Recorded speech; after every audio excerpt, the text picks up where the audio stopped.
el dolor torácico como hemodiatrina o lo que llamamos equivalente al venoso, disnea, náusea y vómito, disnea con náusea y vómito, sensación de angustia, no sé, cualquiera de ellos causado por isquemia. Y entonces decir, bueno, llenan los criterios clínicos, fíjate, aquí clínicamente, es decir, con un síndrome coronario agudo y un dolor que dura más de 10 minutos, etcétera, etcétera, se está haciendo más frecuente. Entonces, decir, bueno, síndrome coronario agudo y tenés dos posibilidades, ¿verdad? Con una obstrucción. Caso de la izquierda, una placa que me causa una obstrucción parcial, y en el electro que demostrar que no hay elevación del ST, implicando que no hay compromiso de todo el espesor de la pared. Y entonces decimos infarto de miocardio sin elevación del ST, que básicamente te está diciendo que ese infarto de miocardio es de explosión parcial, versus una oclusión total, caso de la foto de la derecha, en el cual tenés obstrucción completa de la arteria, un segmento del miocardio infartado a todo el espesor, y esto ya obligatoriamente hablas infarto con elevación de ST. Ok, ahora, cualquiera de estos dos, fíjate, independientemente de eso, me van a llevar a un infarto de miocardio. Ahora vamos a hablar de que cuando tengas lesión de todo el espesor de la pared de Higgs y vas a perder el componente eléctrico, va a perder el vector, ahí, y entonces iba a desarrollar el hallazgo característico de los infartos transmurales, que es el desarrollo de una onda patológica. ¿Okay? Por eso es que ahora aquí dice infarto de miocardio no Q, y aquí infarto de miocardio con Q, ¿okay? Con onda Q, porque implica necesariamente que se fue todo un pedazo de la mano, ¿okay? Y por supuesto, aquí es donde entramos con la idea de que existe entonces un mecanismo fisiopatológico para el desarrollo de un síndrome coronario agudo o un infarto del espesor completo, que es cuando el flujo coronario se lleva a cero, o sea que tenías una ¿cómo se llama? Que tenías una arteria que probablemente ya tenía una placa de ateroma, ¿okay? Porque todo el mecanismo de base, ¿dónde están dos matcatotes? Dos matcatotes. ¿Y ahora qué estás? ¿Sí?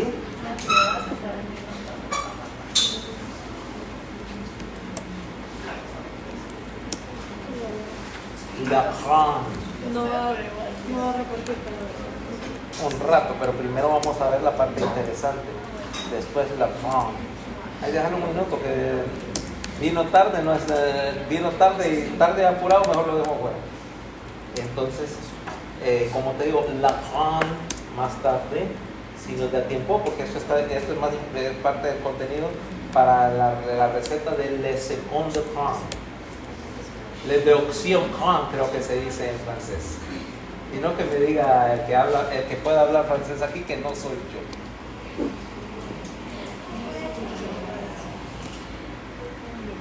Y ahora voy a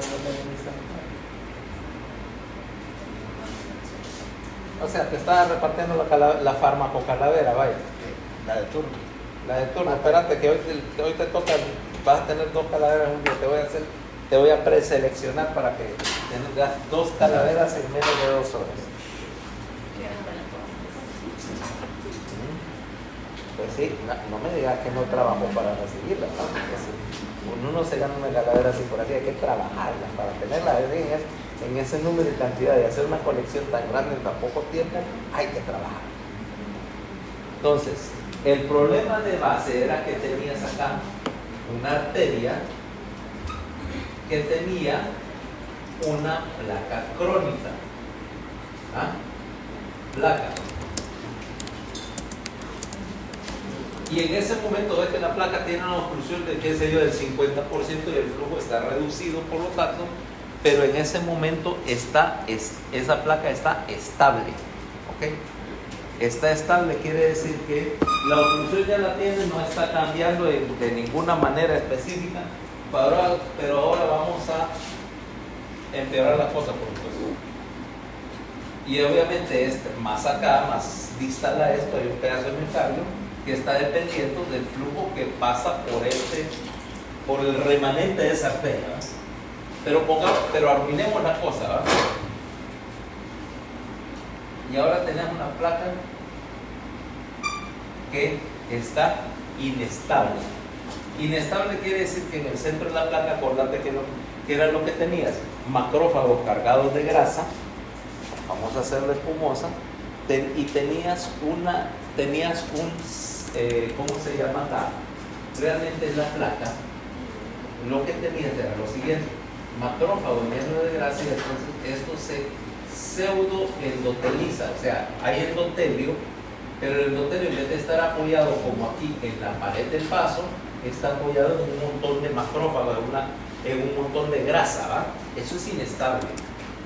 Eso es inestable, como que pretendas que tenés una calle de pura arena, así toda suelta, y le echas una capita de asfalto para decir que está bien pavimentada. No va a durar nada. A la primera de cambio, a la primera lluvia, eso se te va a bajar y vas a terminar con un hoyo. Y adivina qué pasa aquí. Al primer estrés hemodinámico, Yo voy a romper. primero se anula, primero se raja, te digo, ¿verdad? ¿Cómo se raja? Está exponiendo la superficie de la placa. Al exponer la superficie de la placa, aquí se van a empezar a adherir plaquetas, ¿no? Acuérdate, las plaquetas les encanta esto, ¿no? Tenemos un montón de plaquetas que están empezando a adherir y me están haciendo un trombo. ¿Ok? Ese trombo, obviamente que hasta ahorita es un trombo plaquetario, pero los trombos plaquetarios, ¿en qué se convierten después? No necesariamente. Antes de embolizar, ¿qué activa? ¿Qué activa por los trombos de plaquetas? Fosfolípido plaquetario 3, ADP, ¿qué activa? Particular fosfolípido plaquetario 3. ¿Qué cascada inicia? La cascada fibrinogénica, ¿ah? Entonces aquí empezás a hacer, ahora sí empezás a hacer, mira, trombo. Y ya viste qué pasó con la lupa. Si antes estaba bloqueado, ahora mira para dónde el trombo, que sigue creciendo. 2. La presencia del trombo y la presencia de plaquetas. ¿Qué hablamos acerca de qué otra cosa tenía la plaqueta aparte del fosfolípido plaquetario 3, ADP? ¿Qué más libera? A partir de los fosfolípidos de la misma plaqueta. Interleucinas no. Está cerca, pero no es eso lo que era buscar.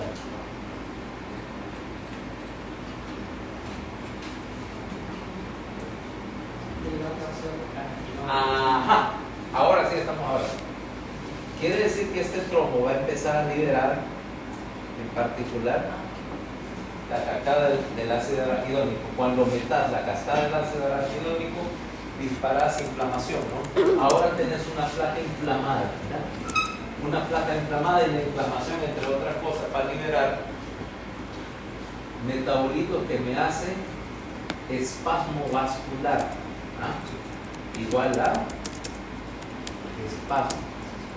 Donde la placa se rompió y formó trombo, ahora está bien. Porque, mira, para el sistema de las plaquetas, básicamente, esa exposición de la pared del trombo, básicamente las plaquetas tienen una mentalidad de trabajo bien sencilla. Todo lo que no es endotelio liso es vaso roto y por lo tanto está sangrando para ella, ¿verdad? Formen trombo y cierren el vaso para evitar que se vaya a desangrar. El resultado es espasmo de la coronaria. Ahora tenés un vaso, ¿ya?, completamente espastizado, con una placa en su interior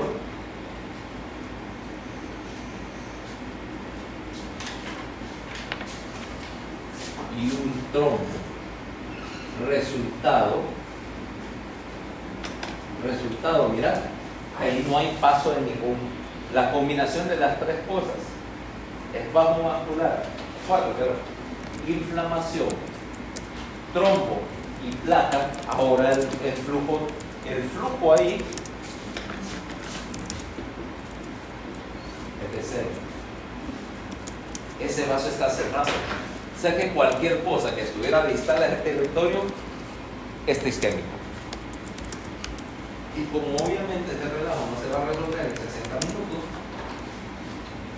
cumplidos 60 minutos de miocardio le van a necrosar por falta de riesgo y lo que tenés ahora sí es un infarto, y como estás abarcando un sector completo de la pared, vas a terminar con un infarto transmural del miocardio. El miocardio empieza a morir, empiezas a soltar troponinas, empiezas a soltar enzimas, etc. Pero lo importante es que el problema en uno de estos síndromes coronarios agudos es que tenés la combinación de varios factores. Ya tenía daño al vaso, o sea, no va a ser extremadamente difícil que te fueras a ganar un infarto sobre un vaso sanguíneo que estaba, o en un territorio de un vaso sanguíneo que estuviera perfectamente sano. Pero si tenías una placa, y no tiene que ser una placa enorme, ¿no?, ni tener un 80%, cualquier porcentaje, etcétera, significativo, tenés, mira, una placa vulnerable que se inflama. Tenés también una sangre que es trombogénica, entre otras cosas, es trombogénica, entre otras porque, acordate, la presencia de la reacción inflamatoria estimula al sistema de coagulación, o sea, te pone en un estado procoagulante, o sea que es más fácil que hagas un coágulo. Y por supuesto un miocardio vulnerable, porque acordate que ya tenía. Esa es la otra parte que faltaba. El miocardio, en este caso, ya estaba vulnerable. Acordate, había estado trabajando con una situación de déficit parcial de oxígeno, o sea que estaba mucho más sensible, ya tenía mucho menos margen, su capacidad de generación de energía estaba disminuida, etc. Había inflamación en el corazón, de hecho, porque la hipoxia, la liberación de metabolitos de un miocardio que tenía un compromiso del riego, genera inflamación. O sea que de por sí ese miocardio no necesitaba muchas excusas para dañarse, y ahora le cortaste el riego sanguíneo, con más facilidad se fregó. Resultado, como dicen en París, le gané, le infarté, ¿verdad? ¿Estás de acuerdo?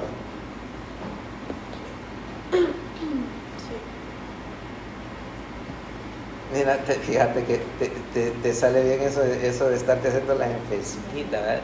Sí. Así con esa vocecita de ya no doy una más, ¿verdad? Vengo aquí haciendo el último de los sacrificios para que digan que vengo a clase.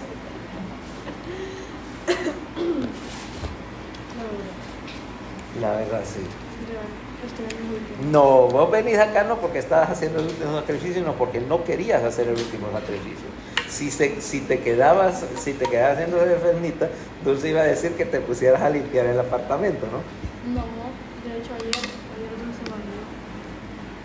Porque no Por quería eso- estudiar. Sí, yo vivo en San Pedro, fue por eso. Y yo, ya. Es Yo que pensaba- El momento de despedir. Yo pensaba que porque te veía tan enfermo, pero entonces tenías que ir ahí a la ferretería a comprar una cabullita. Ya sabes para qué va. No hay Sí, dónde ponerla. hay un O sí. gancho. No. ¿Qué es un gancho? No, la cabullita para amarrársela al tobillo. ¿Para qué? Porque si se muere es más fácil sacar la remolcada así. No pesa mucho, ya he probado tal. ¿Quién dijera? Sí. ¿Quién dijera? Va a decir, no, tal vez sí, es que como yo la miro medio compactita, pero vaya, no sé. El tamaño de Los huesos son los que pesan.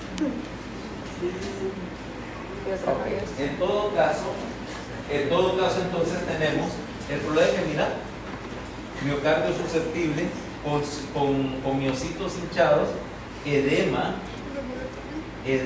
y por supuesto los restos del trombo migrando hacia el distal. Entonces este miocardio va hacia camino de infartarse, ya estaba mira, difusión del endotelio siempre aquí indica disfunción del endotelio. Cuando veamos antes de esclerosis vamos a ver que no cualquiera. Entonces, porque el otro concepto es que tuvieras una oclusión aguda, que tuvieras un émbolo que se desprendió y de alguna manera fue a parar una coronaria, pero te das cuenta que eso es mucho más raro. En primer lugar tendría que explicar, entre otras cosas, que sí es posible, de dónde salió ese émbolo, porque la mayoría de los émbolos vienen como desprendimiento de un trombo. O sea, si yo tengo una placa y se formó aquí un trombo y un pedazo se desprendió, se fue para el distal, llevado por el flujo sanguíneo, ahí sí tenés una embolia, pero te das cuenta que ya la secuencia de acontecimientos debe ser más compleja y que de cualquier manera para que hubiera el émbolo tuvo que haber un trombo primero. O sea que es un juego de palabras. Si quiere decir, no, que es una embolia, sí, pero antes tuvo una trombosis porque el émbolo no vino de la nada. A menos que tuvieras algún tipo de enfermedad que te hace una lluvia embólica, pero ahí ya está buscando causas raras.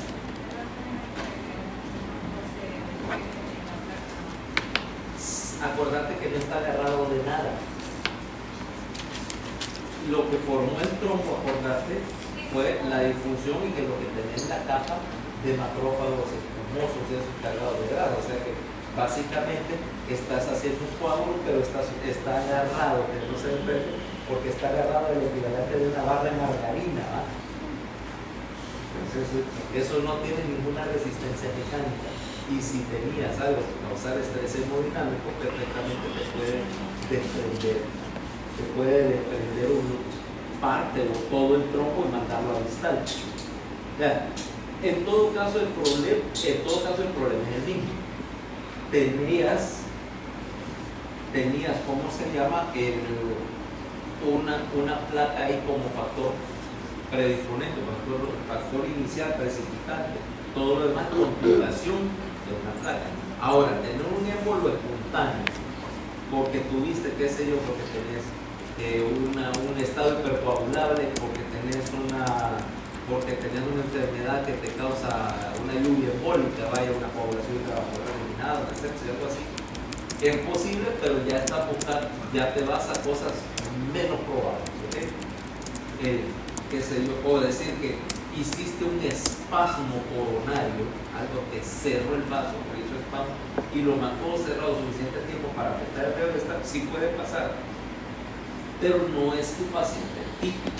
¿Okay? Es como decir cosas que te causan espasmo coronario, no sé, simpático-miméticos, pero yo asumo que mi paciente típico de infarto de miocardio no se estuvo metiendo, ¿cómo se llama? Una raya de cocaína de largo de un riel de ferrocarril.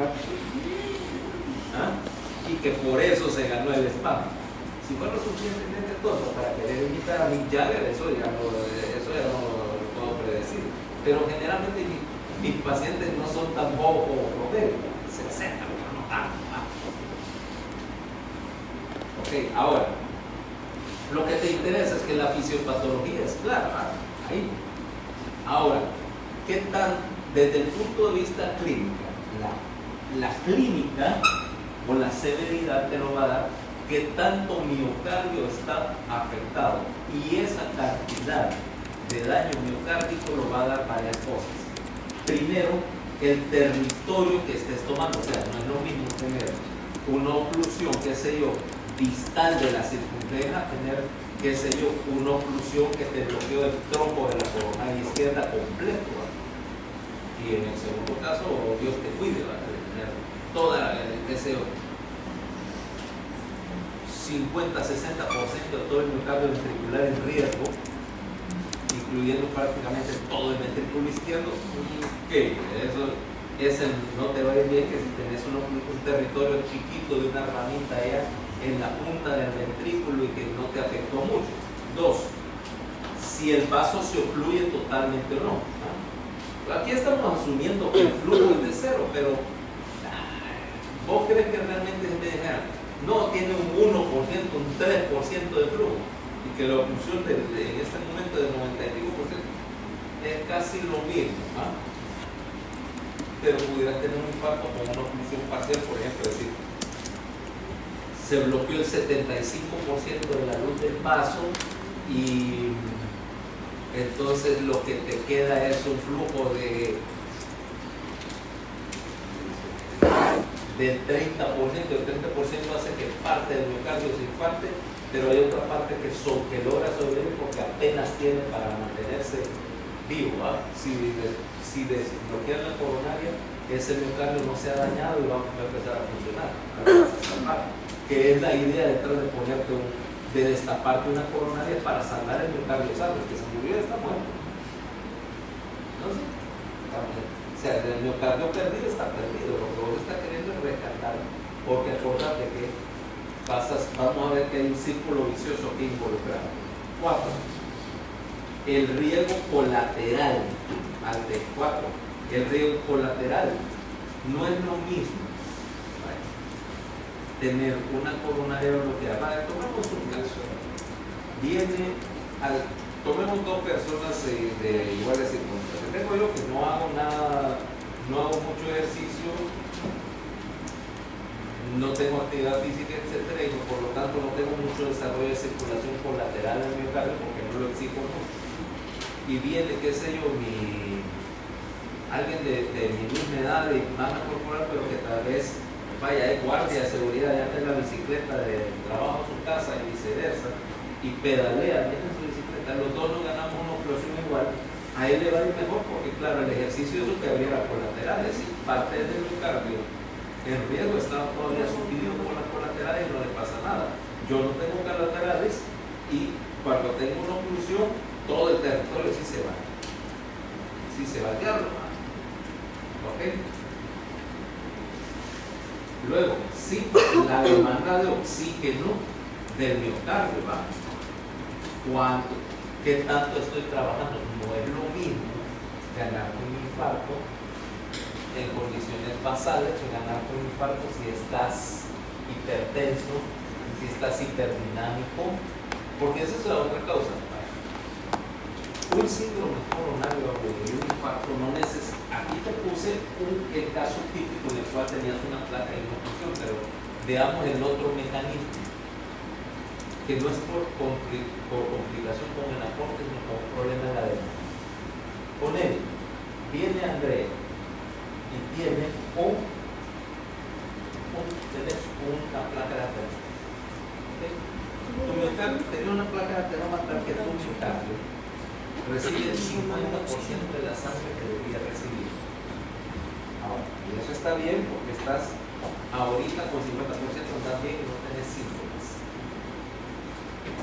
Tal vez bajo máximas condiciones de estrés, que te metiste al gimnasio, todo, tal vez tenés un poquito de molestia o de disnea o algo así, cuando estás a máximo entrenamiento y tu gasto cardíaco pasó de 5 a 9 litros por minuto.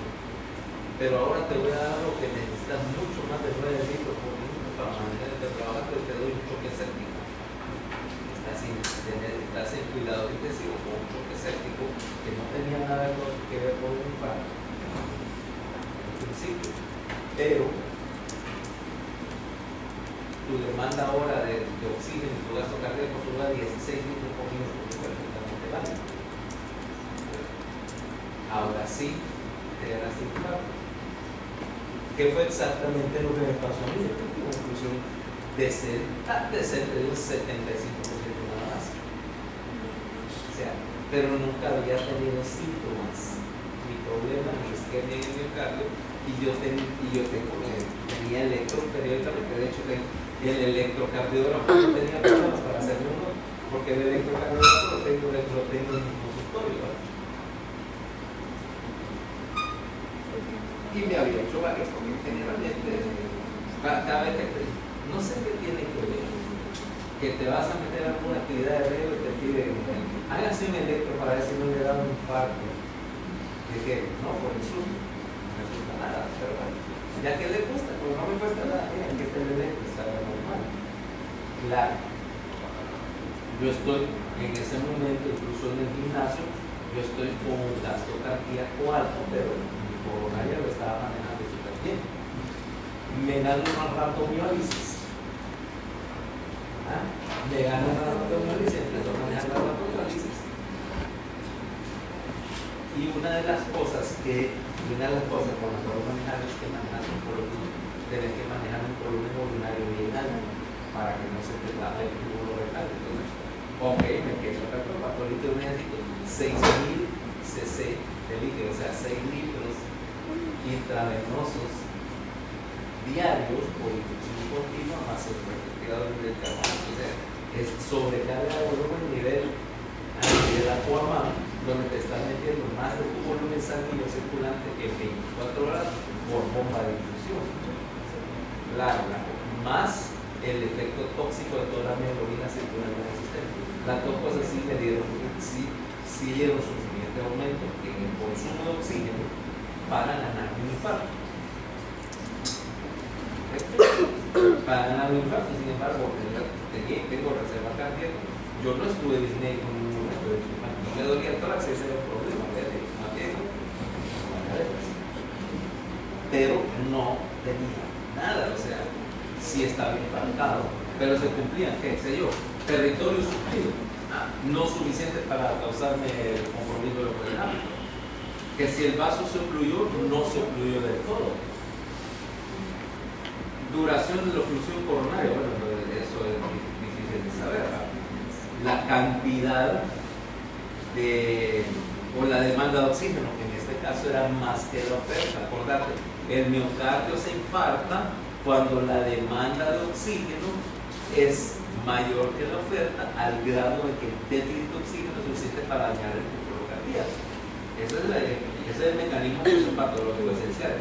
Cuando tenés tal desproporción entre oferta y demanda, que el músculo se daña por falta de oxígeno, que fue lo que pasó. Yo no estaba en cero, pero sí no suplía la demanda de un estado hiperdinámico, que bueno, que básicamente yo me había inducido para evitar recibir el riñón. El problema de la rhabdomiólisis es que destruías el tubo renal.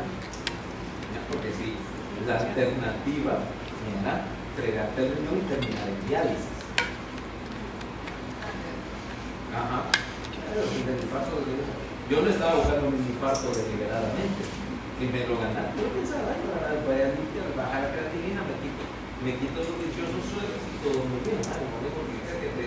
Claro, te duele todo por el músculo lesionado.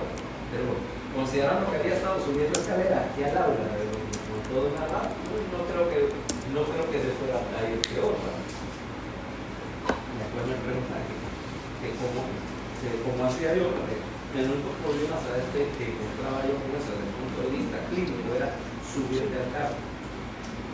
Como tenés que bajar para vencer, para tener que sentarte, ese movimiento era especialmente doloroso.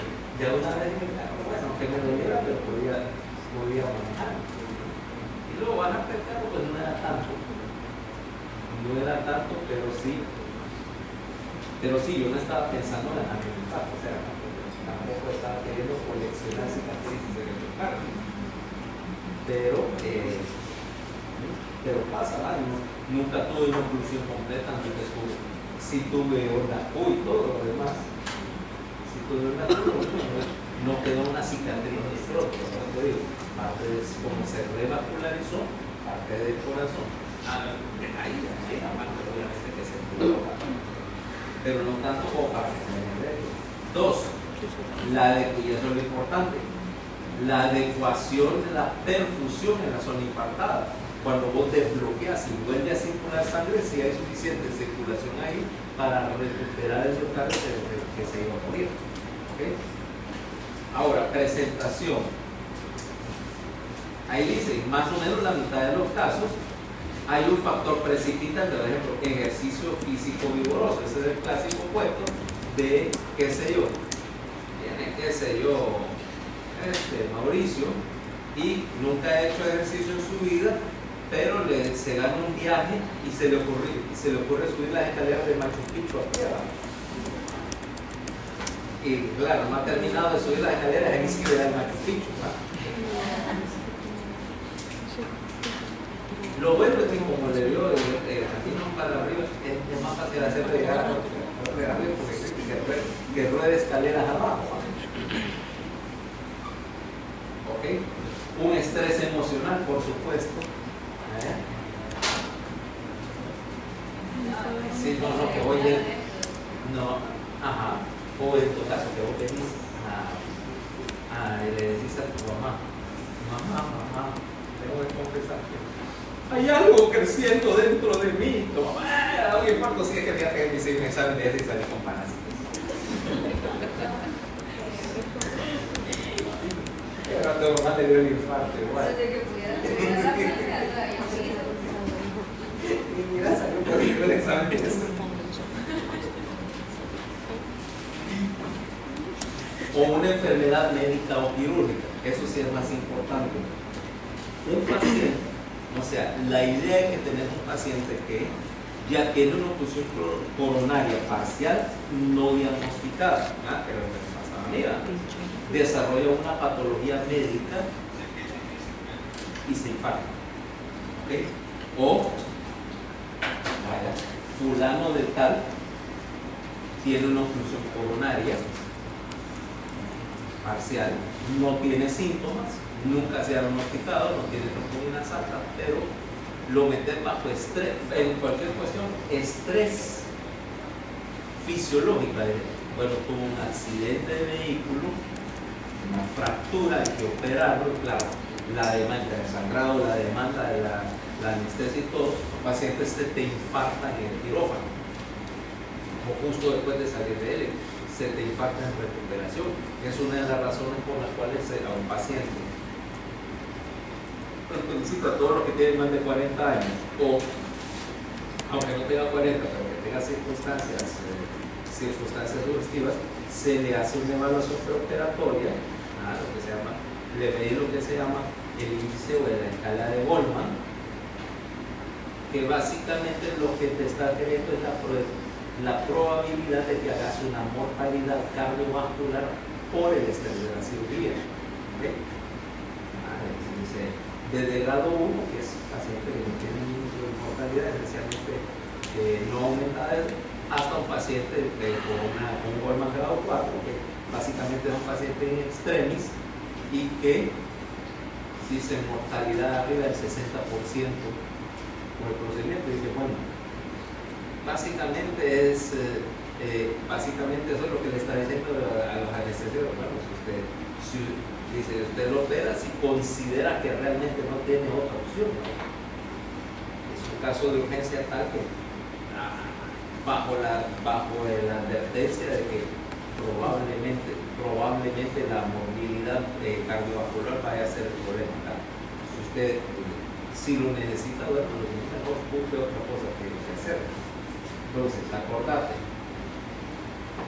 puede ser, eso no tiene fecha, ni horario, ni nada, Entonces, típicamente el dolor o la presentación clásica, dolor, clásico dolor, profundo, visceral, de carácter compresivo. La mayoría de la gente dice que en un infarto lo que más te llama la atención no es que duele, sino la sensación de como que alguien te está comprimiendo el tórax. ¿Okay? A presión que dice que no, por lo menos no puedo expandir el tórax, siento no sé, que sentaron un gordo de 400 libras o algo parecido. Acordate la distribución típica. Rara vez dicen que es dolor punzante. O sea, normalmente uno asume que duele. Alguna gente se dice que es más un ardor en el pecho que un dolor o una presión. Puede ser cualquiera de los dos. Bueno, dejémoslo fuera. No sé quién anda afuera, pero ya lo deja afuera.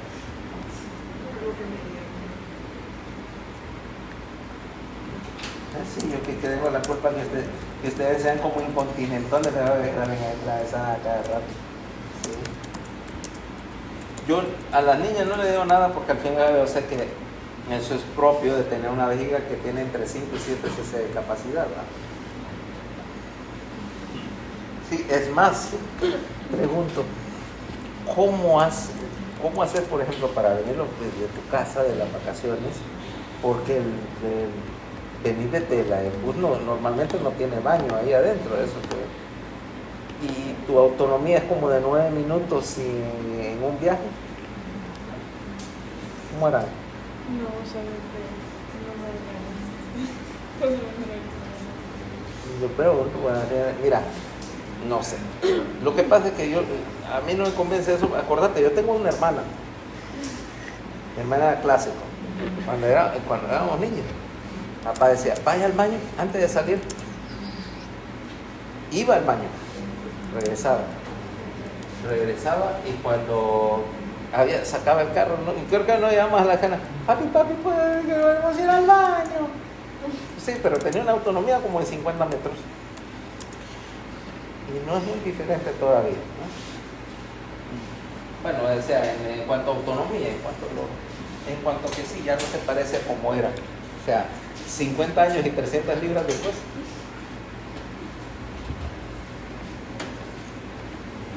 Entonces, dolor, como decíamos, la distribución clásica, acordate, vamos a ver, entre la línea de la mandíbula y el... No te mancharía. Ok, está bien. Entre la línea de la mandíbula y el reborde costal, incluyendo la cara palmar de antebrazos y manos. ¿Okay? Generalmente hacia radial. Fíjate, es esta distribución. A veces dolor entre las escápulas y el infarto posterior.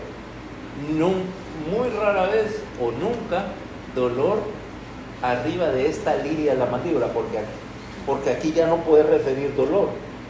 Referir dolor aquí porque es C3-C4, ¿okay? Y está dentro del territorio. Aquí ya es territorio trigeminal y por lo tanto aquí ya no hay inervación cruzada, pero es aquí. Y acordate, estadísticamente la mayor parte de dolores no son retroesternales, son cuello y submandibulares. Por eso es que viene el diagnóstico diferencial que tenés que no confundirlo con dolores de esofágico, con dolor dentario, con dolor de cavidad oral, porque no es raro.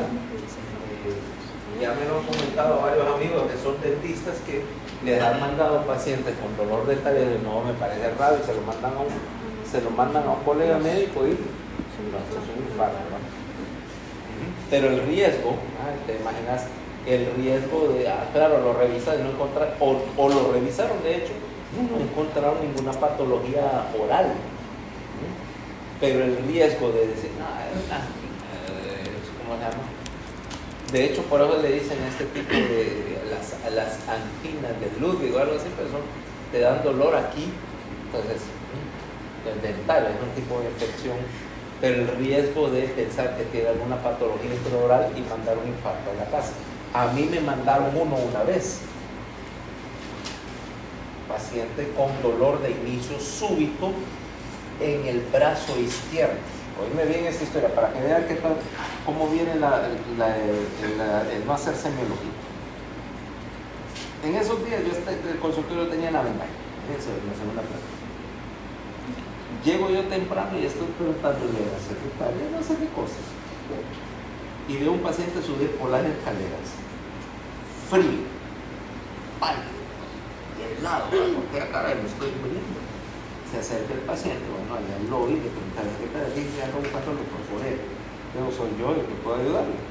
No, mire que me mandan a mí, me acaba de decir que le pase por el consultorio, porque me tiene cara de que le duele, pero no, porque está tan frío, pálido. No, que me manda a este doctor, ¿no? Colegas, médico general de Villanueva. Paciente con dolor cérvico, braquialgia, no sé qué, para evaluar porque dice que tiene una hernia del disco cervical. No, que me dice que tengo una hernia, ¿verdad? ¿Qué le pasa, señor? No, mire que me empezó hace 3 días un dolor aquí en el brazo. Le digo, cuénteme, me empezó de un solo, por ahí empezó de un me empezó de un solo. Le digo, ¿y cómo se me enoja? Fíjese que me falta el aire. Y entonces le digo, ¿y subió por la escalera? Sí, me dice, pero me costó y que no sé qué. Disnea súbita, de inicio inmediato, dolor en el brazo y sensación de opresión en el pecho. Mire, señor, yo creo que usted lo que no tiene es nada neuroquirúrgico. Llamo a la emergencia, le voy a mandar a un paciente a darle un electro. Llamen al cardiólogo. Cabal, un infarto de carácter. No se hizo semiología, no se interrogó porque ningún dolor de disco cervical empieza así explosivamente y ninguno, por supuesto, te va a dar disnea asociada. El paciente estaba pálido, mira, tenía aquella cara de pálido color fantasma y aquella expresión de angustia que te da la disnea. Debió haber sido evidente para cualquier momento. No es primera, no soy la primera persona que le mandan hablando de vejigas de 5 de discapacidad, ¿eh?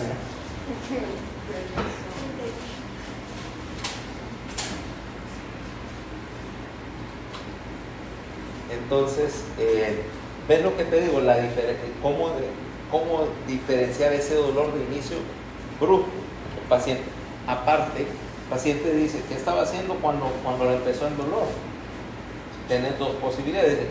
O no estaba haciendo nada, estaba relajado y no tenía por qué tener un dolor de origen muscular. Dice, si yo me lesioné un dedo, yo hice una compresión de plexo porque estaba haciendo un esfuerzo físico y en el momento me movió el disco, o porque hubo un trauma, un cabezazo, una cosa obvio. O clásico, ¿y qué estaba haciendo? No, me pegó el dolor porque en Estados Unidos es clásico que estoy paliando nieve. Si nunca has paliado nieve, no sabes que es un trabajo físico súper pesado. ¿Qué vos decís? Mira, una pala de nieve es así, del ancho del driveway. Y uno cree, no, cuando se mira tan liviana, va así, una pala de esas ya pesa, ¿va?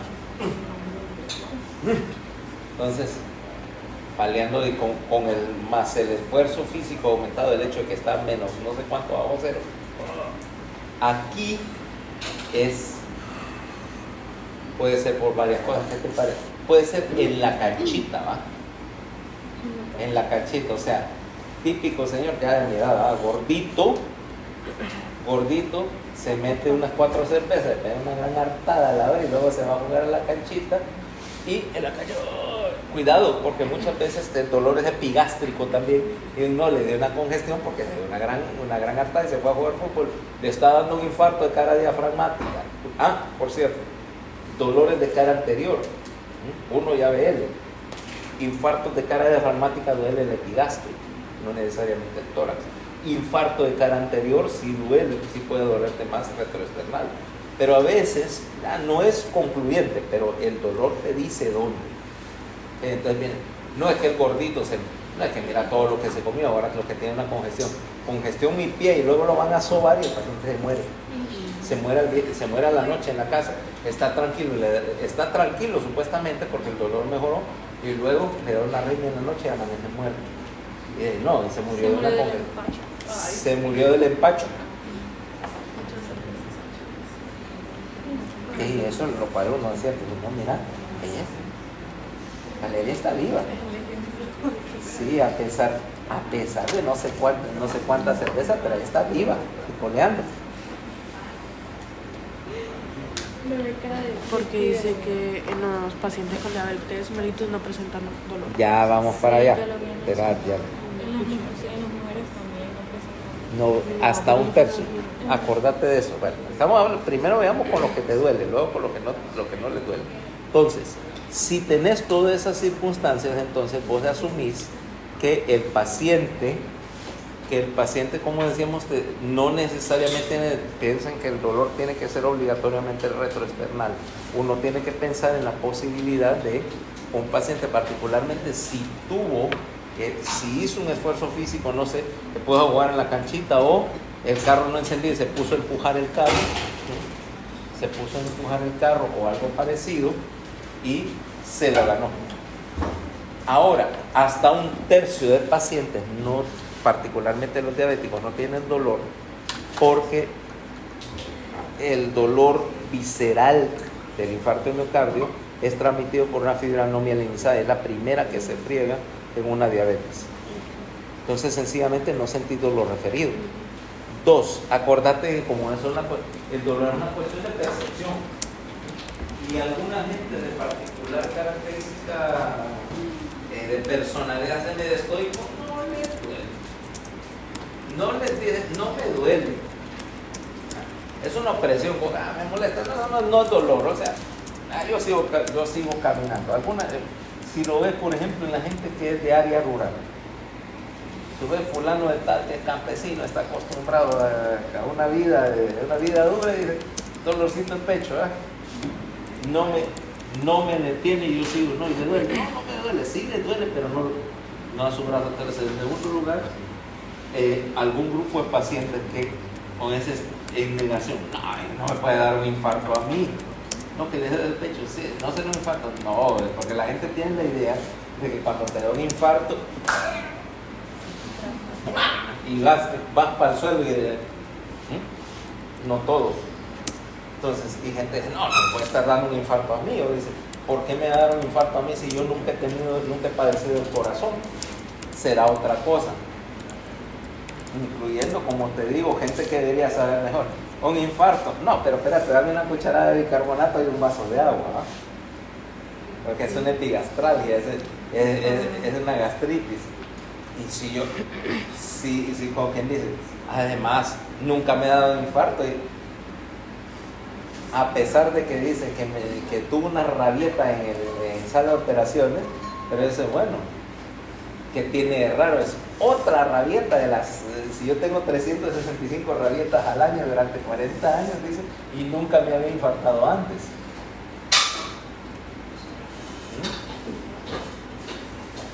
Y dice, además, ¿quién se va a infartar una rabieta? No, si fuera eso cierto, dice, no habría neurocirujanos vivos.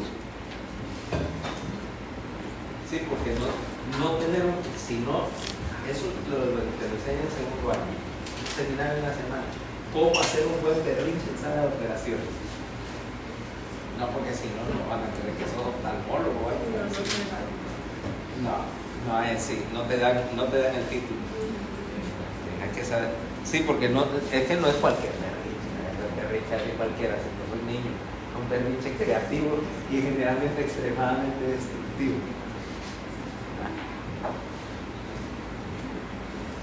Incluyendo mi variante favorita, berrinche con insomnio incluido. Que fulano tal, ¿y quién era el responsable de tal cosa? Fulano está diciendo, no, pero es que no sabe tú, no me importa, despierte. Dame el teléfono. Mira, te ocupo aquí. Pero son las 3 de la mañana y que yo no pregunté qué hora era. Te ocupo aquí. Esa clase de berrinche cuando tenés la posibilidad de despertar a medio San Pedro Sula, lo vas a hacer. Entonces, y pues te vas a infartar por cosas como esas, ¿no? Si eso es terapéutico. Mira, Fernanda pensando, dice, desde ahorita ya va a pensar, dice, cuando esté en la residencia, ¿cuáles van a ser mis maneras creativas? ¿Cuáles van a ser mis berrinches? Vos solamente tenés que regresarte a los días de tu infancia, cuando los hacías con suma facilidad y frecuencia, ¿verdad? Sí, vos tenés cara de que eras la niña que cuando tenías 3 años y medio te daba una pataleta por todo. Que tu mamá te hiciera caso, eso es diferente, pero que hacía la pataleta, la hacías. No voy a confirmar, o sea, no lo quiero admitir, pero sabes que me descubrieron, se dice eso.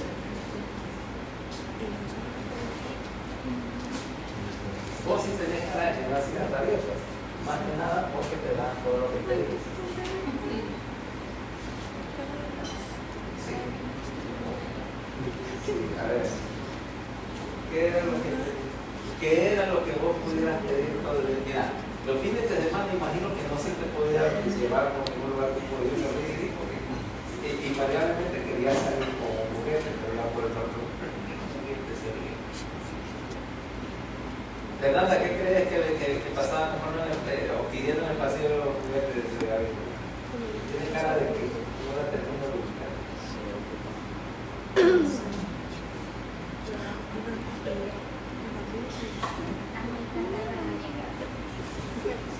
Sí, pero es que eso es lo que iba a hacer una vez, después a los accesorios para la muñeca. Es que no tiene cara como el de Mr. Barty, pero bueno, tal vez lo puedes equivocar. No sé, que no te logro ubicar, vaya. Por ejemplo, si era como una gorda, tal vez que no le gustaba la Barbie, le gustaba que era muñeca fea, cabezona del Monster, de una muñeca azul, de la mano de Richie. Yo no le pagaba ahora, por supuesto, no le pagaba ahora, no era mucho, pero era de esas. Ahora es que en esta época, pero ahora es que cada vez que vea algo con forma de Stitch, yo quiero. Ya está grande, eso no le funcionaba antes, ahora. No, bueno, conmigo no funciona, o sea, tal vez otras líneas le funcionaría de repente, que no ve con la misma, me tiene que convencer. Ahora sí me tiene que convencer.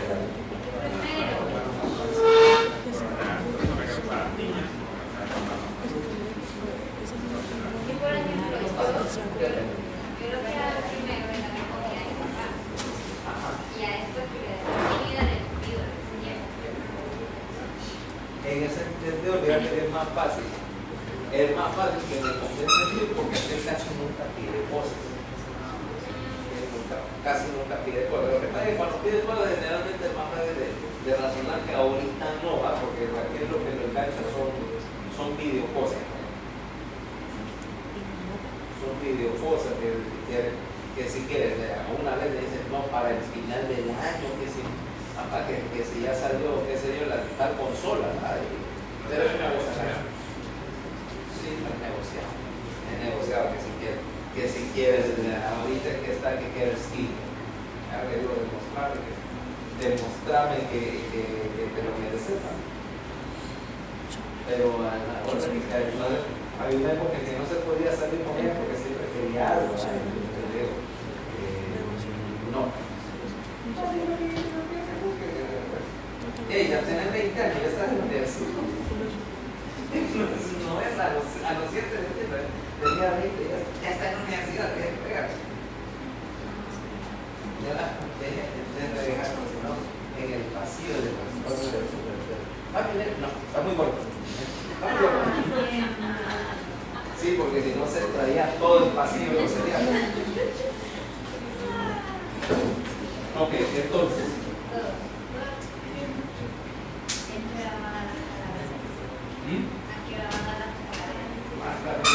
O mañana, tranquilo, quiero que veamos esto, ¿verdad? Porque hay dos cosas que sí van a venir y que vamos a tratar de ver. Entonces, como decíamos, dolor dolor que puede parecerse al dolor de pericarditis, al de la embolia pulmonar, igual por causa sobre disección de aorta, dolores gastrointestinales, ¿ok?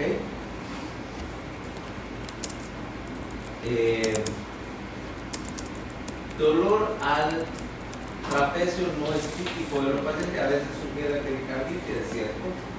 Sin embargo, decíamos, hasta un tercio de los pacientes no tienen dolor. Y por lo tanto, debes pensar en un infarto cuando tenés algo más importante, que es cuando tenés pacientes con disnea de inicio súbito. Vaya, porque está fallando el ventrículo izquierdo, por ejemplo, y entonces está haciendo disnea, porque eso sí no puedes dejar de sentir la disnea en la pata del signo, te hace mal. Entonces viene el paciente y dice, no me duele, pero de repente empezó con dificultad respiratoria. Diagnóstico de diferencial, por supuesto, que no esté haciendo un embolio pulmonar, pero ambas cosas son igualmente causa para considerar que ese paciente está grave. ¿Okay? Entonces, particularmente en un paciente de edad avanzada, en la cual la disnea impide súbitamente, particularmente si progresa edema de pulmón o signos de congestión pulmonar, porque eso quiere decir que rápidamente está progresando a un infarto tipo 3. ¿Okay? Entonces, el paciente no le duele, pero disnea de inicio súbito, igual hay infarto hasta que no compruebe lo contrario. Alternativamente, es una embolia pulmonar. Otras cosas, vaya, debilidad, física, astenia, anemia, obviamente por compromiso, por síntomas de bajo gasto, pérdida de conciencia o mareos o confusión de inicio súbito, particularmente también por bajo gasto. Diagnóstico diferencial obviamente será un accidente vascular cerebral. O la apariencia de una arritmia, ya decíamos, igual que un paciente con infartos no ST, paciente que empieza a desarrollar una arritmia que no tiene explicación posible o conocida. No, mira que empezó, si dices, no, que el paciente empezó con un ritmo irregular, no, pero ya sabía con fibrila, ¿qué puede ser con fibrilación? Pero de repente viene esta hermana que tenía un electro perfectamente normal y yo la había visto y de repente está conectada al monitor por otra cosa y empiezo a ver que de la nada empiezan a hacer arritmias particularmente y son por hiperexcitabilidad ventricular o un bloqueo cardíaco en el monitor así que apareció de repente. Igual hay infarto hasta que no me demuestre que no tiene tropominas altas y todo lo demás. ¿Okay? La otra posibilidad es una caída brusca de la presión arterial, particularmente si está asociada a frecuencia cardíaca alta o signos de bloqueo, porque eso es un miocardio que no está sosteniendo presión. Cualquier cosa que te implique, o míralo de esta manera, manifestaciones en ausencia de dolor, signos de bajo gasto, signos de edema pulmonar, progreso, y signos de irritabilidad de un sector miocardial, le hacen arritmia ventricular, CDP, por lo que querrás, indicativo de infarto, y entonces empiezas el protocolo, empiezas a ver, bueno, ¿cómo se diagnostica? Vamos a ver, hay algo físico. Luego, pacientes, la mayoría están medio ansiosos.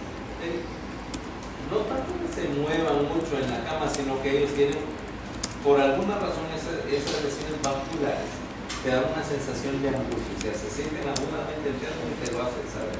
Dos, lo vas a ver, clásico es dolor de tórax y están ansiosos, fríos, pálidos y sudando helado. ¿Okay? Clásico, pálido, frío, sudoroso y hipotenso. ¿Va? Si ves eso, esa combinación de palidez y sudor frío, particularmente un paciente que lo agarró de súbito, otro hay algo para pensar que tiene un infarto bien plantado.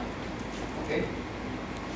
A veces con taquicardia, sino a veces con bradicardia. Generalmente los pacientes con infarto anteriores se ponen hipertensos. Los pacientes con infarto inferior, y aquí diría inferior y posterior, ¿ok?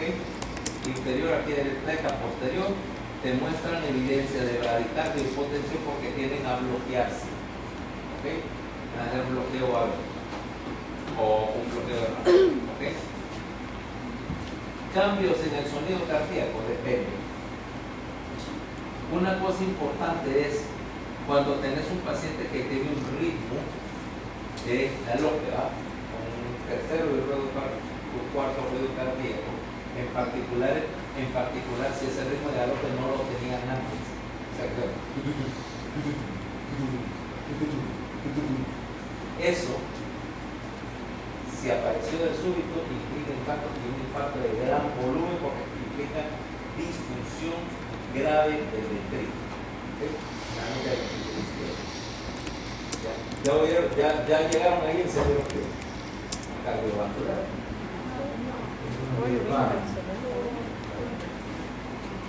Es que van a ver, empezaron primero por la parte respiratoria y después ¿cómo?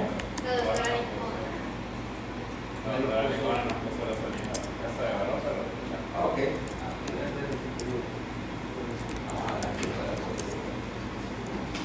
Sí, oye, aquí lo voy a poner más rápido, es más rápido.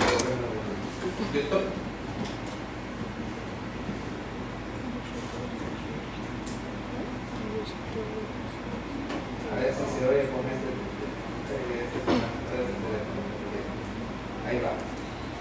Así soy un galope con tercer ruido. Vamos a ver. Cuando cargue.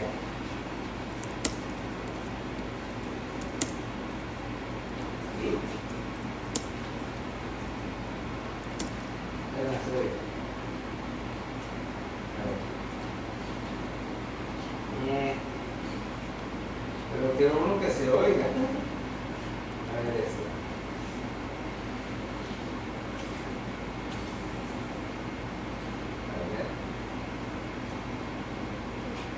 Es que estos son grabados con el estetoscopio, digo con el teléfono sobre el tórax, que ordinario. Entonces, pero vos oirías el galope del tercero.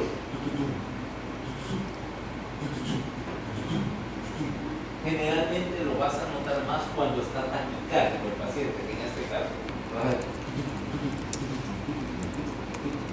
Eso es, no es tan común, ¿ok? No es como no es tan común como vos crees, ¿ok? Pero si lo oís implica que hay. A veces oís un soplo sistólico porque disfunciona la válvula mitral, particularmente en el infarto izquierdo. Pero es más raro, ¿verdad? Generalmente lo que te llama la atención es la presencia de un calor, ¿ok? ¿Qué más? Ahora sí, clínicamente ahora, laboratorialmente, si vos consideras el infarto en 3 etapas, la primera es la fase de lesión, o sea, agudo en los primeros 7 días.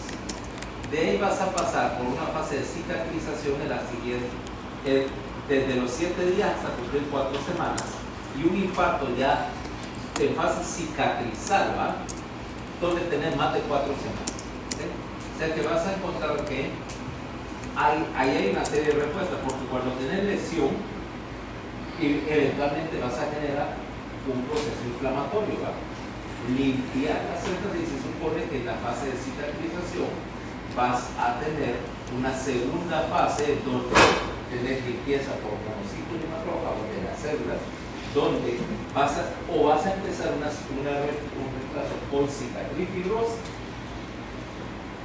o eventualmente algunos miocitos si se recuperan. O sea, la idea es que tenés una serie de células madre, en este caso son células precursores unipotenciales que se pueden diferenciar a miocitos cardíacos y que te van a recuperar algunos de los miocitos que se mueren. Digo algunos porque no necesariamente te garantiza que todo el miocardio se va a recuperar. Si así fuera, pues no habría problema con los catéteres que esperen a que cicatricen y vuelven a crecer los mesitos. Él dice, enciende el otro, que no le pasa nada.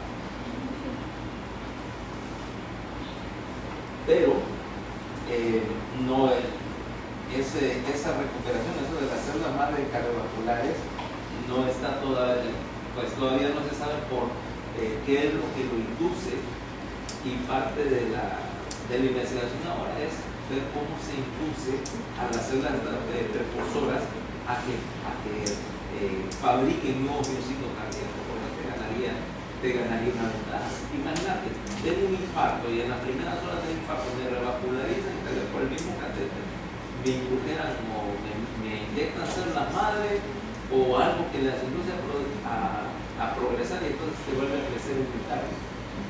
Dice, mientras no tengas tanto daño miocárdico que el paciente esté muriendo por choque cardiovascular, bueno, con esto quiere decir que vas a quedar bien, que no tenés fibrosis, que tu fricción de eyección queda perfecta y ahora más bien estás estenteado, más bien podría que saldrías mejor que como entraste.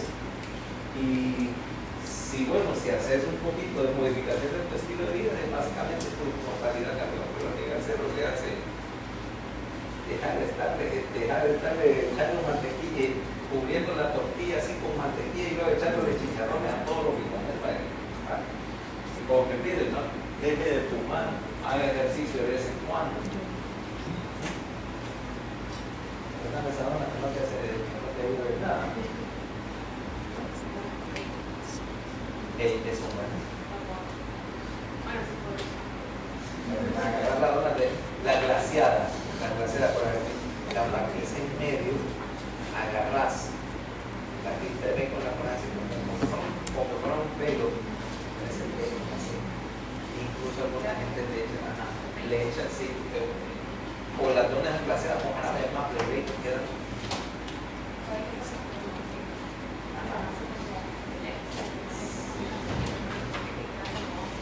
Ay, qué buena idea. Sí.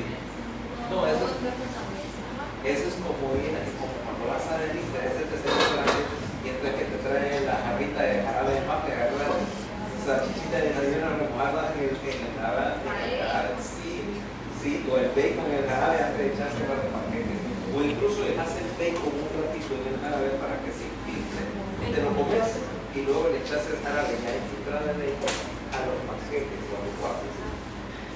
Sí, claro. Sí, al fin y al cabo, los que somos amantes del colesterol lo consideramos que es un placer casi divino. Los que son medio vegetarianosos, pues ellos se lo pierden, más para mí.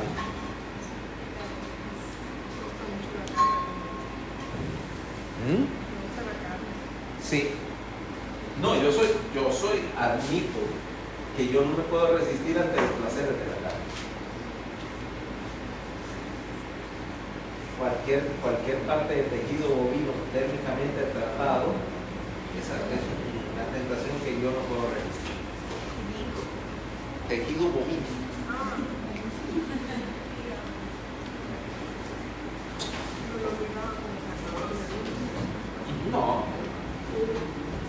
No. Y en todo caso eso sí. Si voy a beber vino, tengo que seguir la tradición y beberlo de los cráneos de nuestros enemigos.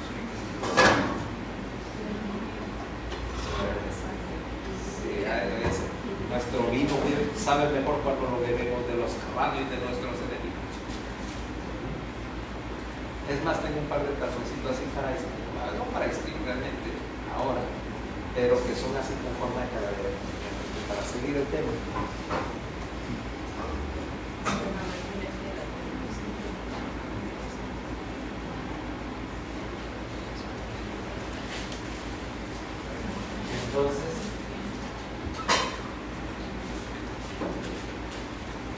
Entonces la idea es cómo evaluar, o sea, cómo hacer el diagnóstico de infarto.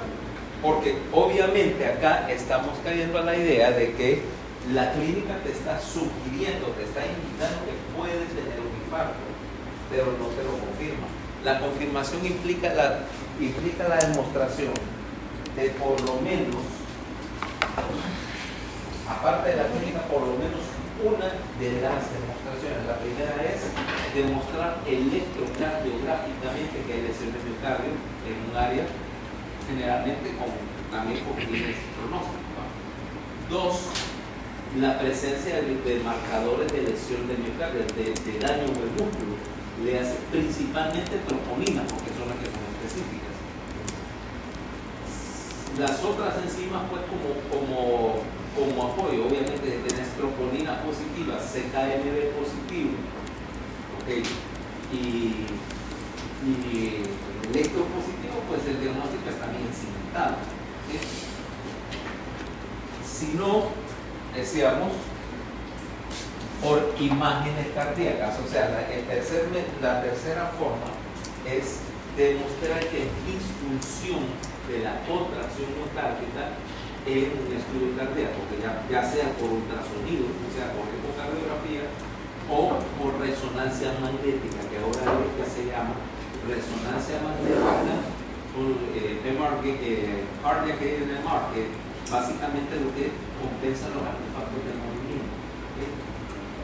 Y por último, especificaciones o índices no específicos de necrosis de tejido. Es donde tenés la otra encima, como TGO, por ejemplo, que te dicen, no, mira, tiene TGO positiva. Lo que pasa es que como la TGO no es específica en el músculo cardíaco, entonces tiene un valor secundario. ¿Okay? Obviamente, las primeras tres, cualquiera de estos son indicadores positivos del diagnóstico de infarto. El número 4 dice, bueno, que tiene enzimas elevadas, marcadores inflamatorios elevados. Sí, pero puede ser por cualquier cosa. A menos que me dijeras que de alguna manera tomaste algún tipo de biopsia endocárdica y sacaste tejido necrótico, pero eso es más difícil y no es parte de la evaluación completa. Entonces vamos a ver. Empecemos por la parte de ustedes, más les gusta. El electrocardiograma, tengo aquí. Vamos.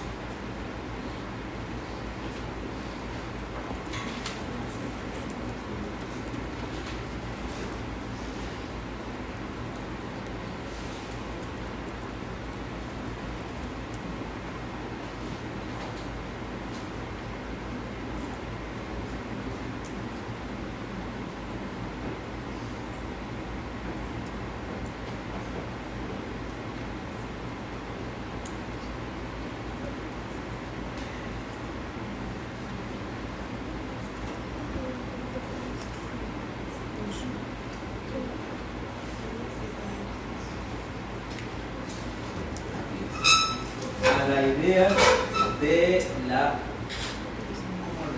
un electrocardiograma y cómo se ve en este caso es un infarto. La primera cosa que vas a ver es cuando comprometes la oxigenación, vas a comprometer primero las cosas que dependen de la generación de energía para completarse. Y lo primero que necesita energía para completarse es la repolarización.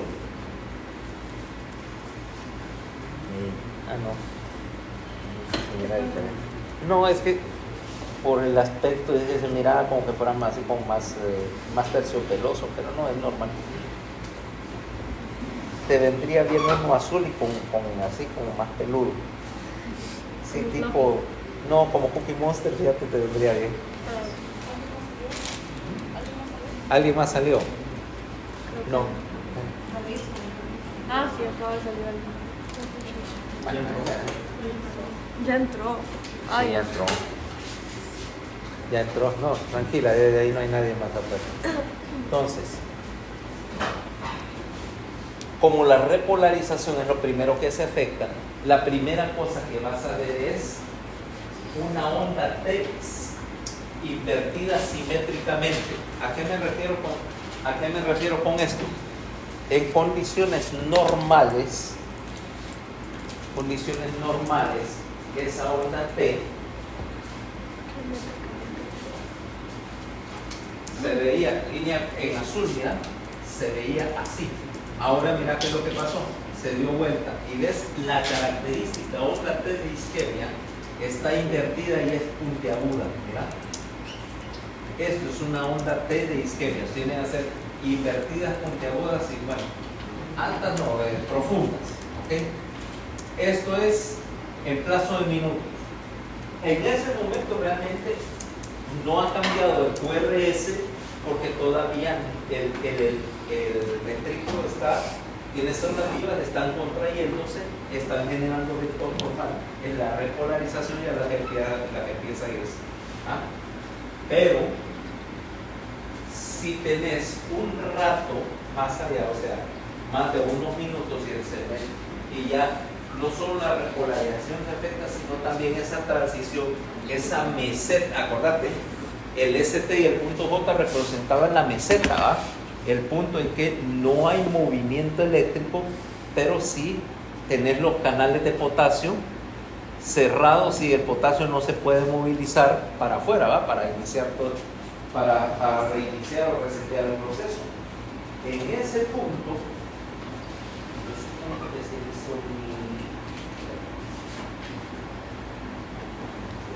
se hizo el poblador.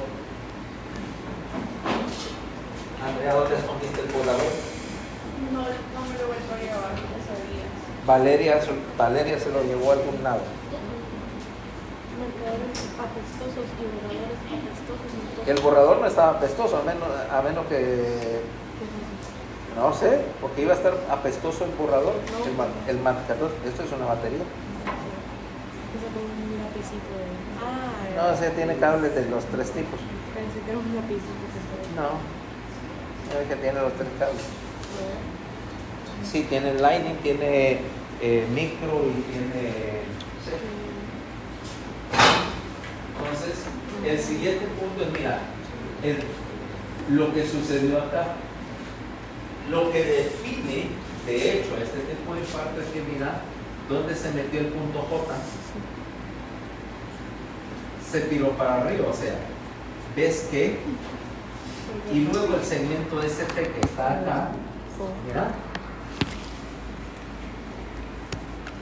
tiene un desnivel. El ST se elevó más de 0.1 milivolts. Es la definición de elevación del segmento ST, es que haya más de un cuadrito pequeño de diferencia entre la línea base, ¿ok? Del RR o lo que querrás, y no, con él para usarlo para cargar, sí, eso no gasta casi. Eso no digas. No, de hecho. ¿Se desconectó o qué pex? No, descargó, entonces esto no, ahí está. Es que hace mal contacto, entonces. Sí, dulce no funciona. Hace mal contacto. Que es el Lightning. O limpiar el conector. Es decir, yo no tengo nada de Apple. Entonces, y el ST, mira, se elevó, es la definición misma, es decir, un cuadrito. Esta es la definición misma de un infarto con elevación de ST. Mira, se elevó y toda esta elevación que implica trastorno de la meseta, ¿va? Trastorno temprano del potencial de repolarización. Luego, ahora eso va a durar durante unas horas antes de que veas el siguiente punto. Aquí es donde ya literalmente la cosa está mal. Fíjate bien, en ese momento el miocardio, aunque te estaba el ST elevado, te estaba indicando que estaba viable, pero todavía ese músculo que estaba contraído, estaba eléctricamente activo. Ahora mira qué es lo que pasó.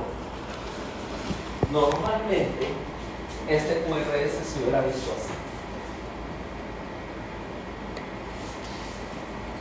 Tal vez, o así, ¿verdad?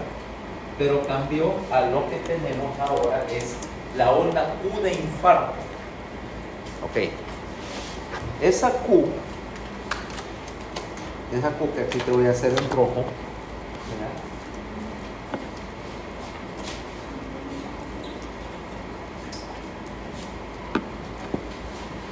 siempre se asocia a, mira, T invertida,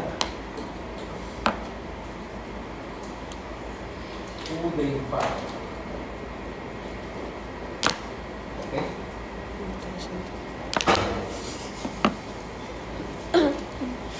Q de infarto. Esto sería lo normal en este caso. Veamos acá, analicemos un poquito. Esta Q, ya ves, Q de infarto, o lo mismo es decir, Q de necrosis. ¿Ok? Implica miocardio, implica células muertas. ¿Ok? Ahora, eso quiere decir que, dos cosas. Primero, implica que hay miocardio perdido ahí. Dos, no todos los infartos te van a hacer esas Q profundas, porque vamos a tener infartos con elevación de DCT, con onda Q o sin onda Q. ¿Okay? No todos llegan a esa etapa. Eso es tardío. Ahora, tienen que haber pasado varias horas. Generalmente ya anda cerca de las 24 horas cuando ves eso, cuando ya ese miocardio se murió. ¿Okay? ¿Y por qué ves ese cambio? Porque acordate que en un momento determinado, mira lo que pasa. Tomemos un pedazo hipotético del miocardio y veamos qué es lo que pasa. Aquí yo tenía dos vectores, refiriéndome a la misma hora. Un vector que va para acá y un vector que va para acá, ventrículo derecho y izquierdo.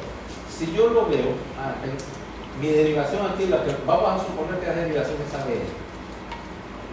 Aquí, la mayor parte de los en ABL vería acá, vería esto, ¿va? Y tomo esta Q un poquito para abajo. ¿Cabal? Las dos cosas se promedian, un poquito para arriba y un poco para abajo, y lo que vería en ABL es el promedio de estas dos ondas, ¿va? Si querés decirlo así, las dos vectores superpuestos, ¿correcto? Pero ahora yo quité el vector para arriba y solo tengo el vector que va para abajo, actuando sin oposición. Resultado, aquí este vector ya no existe, solo tengo este vector que va para abajo, y por lo tanto ahora lo que voy a ver es esto, mira, una Q de necrosis, porque todo el componente que aquí yo dibujo en azul ya no está, solo está el componente en rojo jalando en la dirección opuesta. Es el viejo cuento de que si yo vengo y probamos el juego del estira y encoge, ¿va? Y te vas para allá, o sea, estás actuando estarías actuando sin oposición y te vas de un solo. Estás desbalanceado. Eso es una Q de necrosis, implica que te adquiere miocardio. ¿Okay? Mientras más profundo es, peor es el asunto. Peor es el asunto, implica más desbalance del vector. Okay. Ahora, se considera una onda de necrosis cuando el Q es mayor del 25% de la R que la sigue. ¿Qué quiere decir? Quiere decir que, por ejemplo, esto con una Q pequeña y una R grande, eso no es patológico, pero esto sí, ¿ya? La Q aquí es más del 25% de la R, implicando que sea necrosis. Eso se llama QR y eso es patológico. Esto no, mira, QR no lo es. Y por supuesto, la versión de esto llevado al extremo es lo que tenías en eso, que esto, cuando no tenés onda R, bueno, que la onda R es cero, esto se llama QS. ¿Okay? Cuando prácticamente perdiste todo el miocardio que te suponía y tenés QS, eso es superpatológico. ¿Okay? Cuando tenés una Q profunda, es patológico en particular cuando hay más del 25% y cuando se entiende que esa Q no existía antes. Dice, la Q apareció de ayer para hoy. Entonces ya fue malo. ¿Me entienden la idea de las? No. Entonces decíamos, onda T negativa, ¿ah? Que es lo que habíamos visto hace un rato, inversión de T. Es normal en ABR, ¿ah? Es normal en B1, B2, B3, en algunas mujeres sanas, 25% de hombres sanos, y hay que aclarar en niños y adolescentes, porque se llama patrón juvenil de la T, porque en los niños el ventrículo derecho es proporcionalmente más grande y tiene más efecto, y eso se va cambiando, el patrón se va haciendo más izquierdo, se llama, conforme vas aumentando en edad. El ventrículo izquierdo toma mayor parte del vector eléctrico. Entonces sí puede ser normal en esto, ¿verdad? Si tiene 17, 18 años, puedes consultar a veces, ¿ok? Y las cosas que te invierten la T, mira la hipertrofia del ventrículo izquierdo, miocarditis, hemorragia subaracnoidea, hipopotasemia, ¿ok? Embolia pulmonar. Ahora mira la diferencia y ahí ves cuando la T es invertida por isquemia, que tiene la forma de B para abajo, ¿va? Las T por sobrecarga son como que el inicio es más gradual, mira, el punto J. Ahí lo tenemos un poquito más. Punto J está descendido, mira. Pero ves que la onda T empieza así como más gradual en vez de irse de un solo para abajo, hacer un solo abismo acá. Esto es típico de isquemia, ¿ok? Aquí ves, mira, T negativas en B1, B2 y B3, y esos son relativamente normales. Mira cómo no son simétricas, mira cómo no es simétrica, empieza despacio y luego sube de un solo. Versus, vamos a ver, estas sí son T de isquemia, mira, todas parecen así como arranquitos, como letras, que parecen letras B, ¿ah? 1, 2, 3, 4, ¿okay?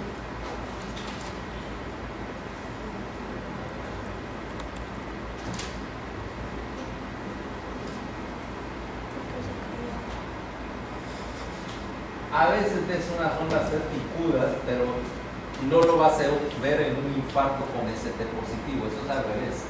Vas a ver ondas T altas, a veces en infarto sin onda Q y sin elevación del ST. Es un menos común. Ahora vamos a ver qué más te interesa. Cambios del segmento ST, ¿ah? Como decíamos, segmento ST elevado, que es lo que ves en medio, cóncavo hacia arriba, supradesnivelado.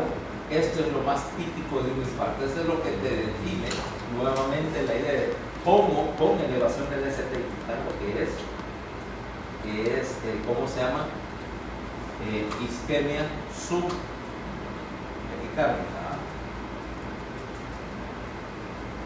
Mira y ves la presencia de pericarditis versus lesión.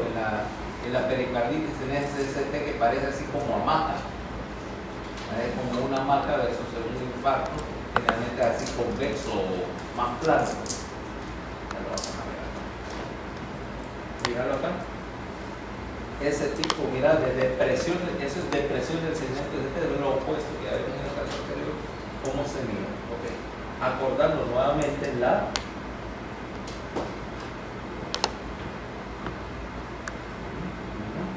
aquí lo tenés más claro, mira, elevación del ST con un sector, mira, este es,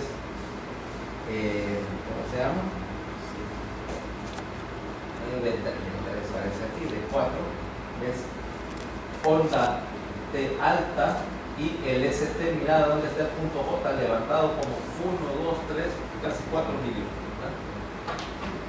Esto es supradesnivelado, mira la onda T alta. Mientras que la isquemia subepicárdica, o sea, la superficie, implica que la onda T se fue para abajo, hizo el fallecito. Cuando tenés lesión en el subendocardio, tenés este nivel infradesnivelado, es un infarto. Pues esto es un infarto que está iniciando, pero es sin elevación del ST. Ahora miramos una lesión subepicárdica de la superficie, o transmural con esto es un infarto con elevación del ST. Mira, todos corresponden a la misma derivación, al mismo sitio del corazón. Mira cómo cambia la morfología según donde estés. ¿Okay? Y por último, la presencia de la onda Q patológica. Acordate, QS en cualquier derivación que no sea ABR. En ABR no cuenta. ¿Okay? Entonces, por ejemplo, mira cómo cambia aquí la nomenclatura. Es infarto sin cambio en el ST, porque este es un libro más viejo. Ahora es sin elevación de ST. Pero recuerden, no tiene que tener necesariamente ¿cómo se llama? Una alteración del ST en el momento en que le hiciste el electrocardiograma. Tal puede venirte, por ejemplo, con una onda Q patológica y el ST no elevado, implicando qué cosa. O sea, te llega al consultorio, le haces un electro y resulta que tiene un pulso de infarto, pero el ST ya está normal. ¿Qué te quiere decir eso?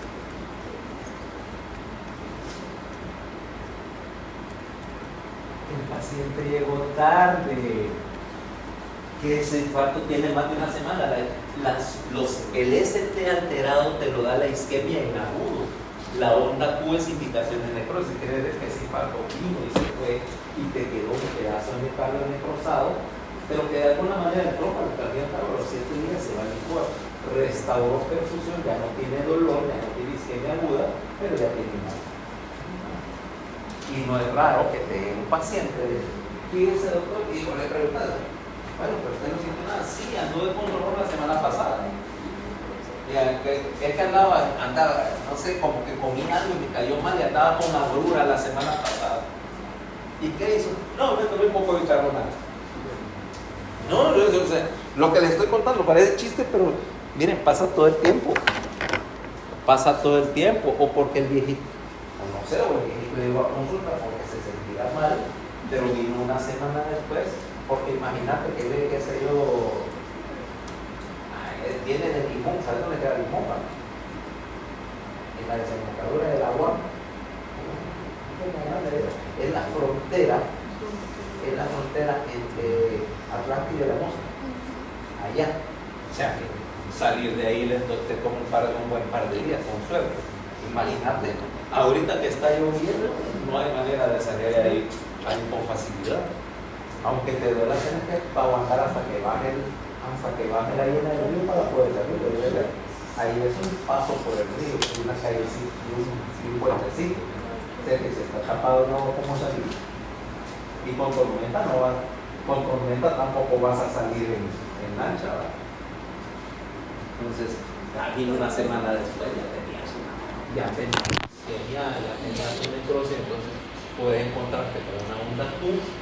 Incluso las tromboninas ya le bajaron, pero que queda la marca de que es un infarto. Lo único no es un infarto reciente, ¿okay?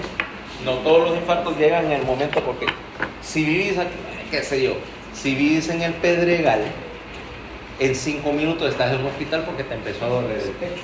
Ahí sí probablemente en ese electro inicial no haya ni cambios. ¿Ah? Una semana ya que pasa lo que no te puedo hacer más o menos.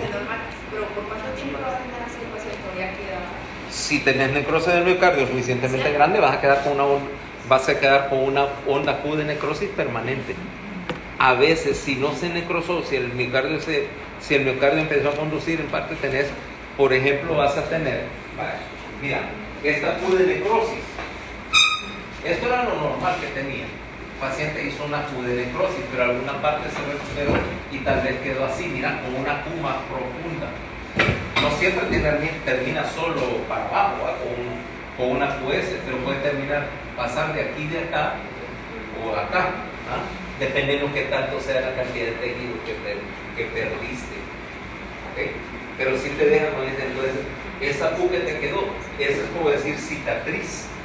Es la manifestación eléctrica de una cicatriz física en el músculo, ¿verdad? Que tiene una parte de de músculo que se quedó isquémico y que fue sustituido por fibrosis. Por fibrosis.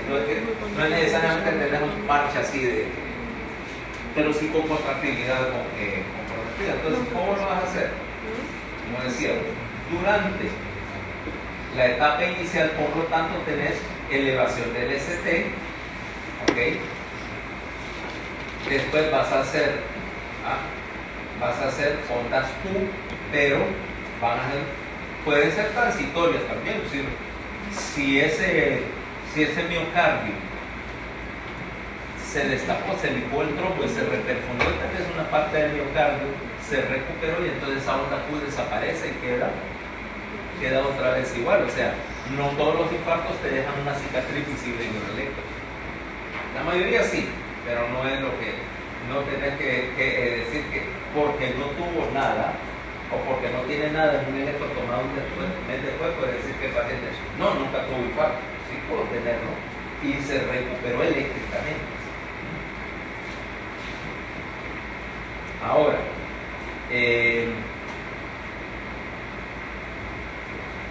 antes se decía que el infarto solo podía ser transmural si tenía ese US patológico que te dice, pero ahora ya está demostrado que no, que vos puedes tener un infarto de todo el espesor y no tener en el momento del examen tener esas grandes Q profundas porque ya su momento de eso pasó, ¿okay?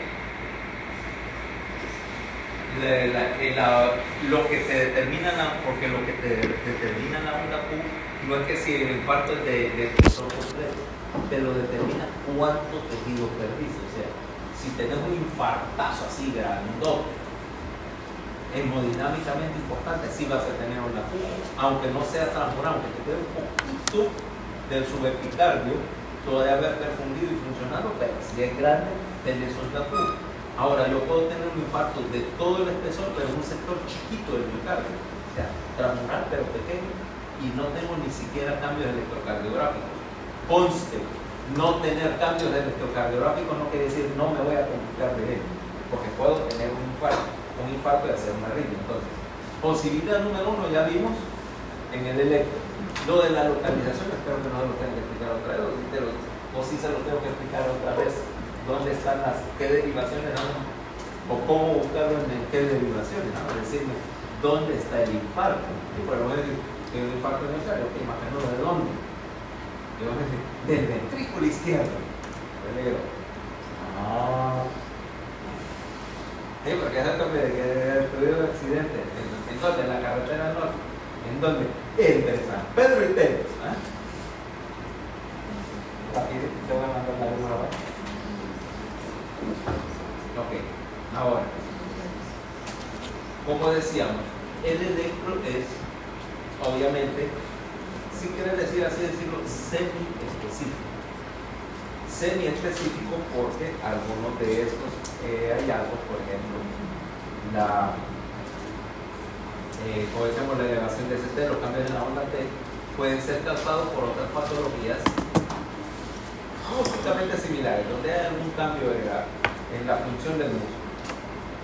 Pero el diagnóstico específico, obviamente, se tiene que hacer cimentando por lo menos dos de los anteriores. O sea, puede decir que tenga clínica compatible y electropositivo, o tenés una sospecha clínica, un electro que está dudosón, pero hiciste marcadores cardíacos y, como decíamos, el valor, el criterio dice un valor que esté por lo menos uno de los valores por fuera del rango normal, que es lo que decimos el percentil 99, en este caso, un valor fuera del rango. Normalmente, troponina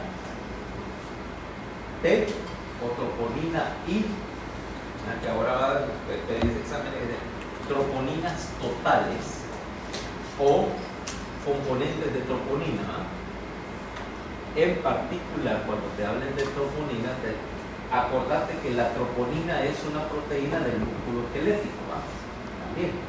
Pero vos pedís, o el laboratorio ya te dice por definición, troponinas con con la variante para músculo cardíaco, porque hay diferencias entre las dos troponinas.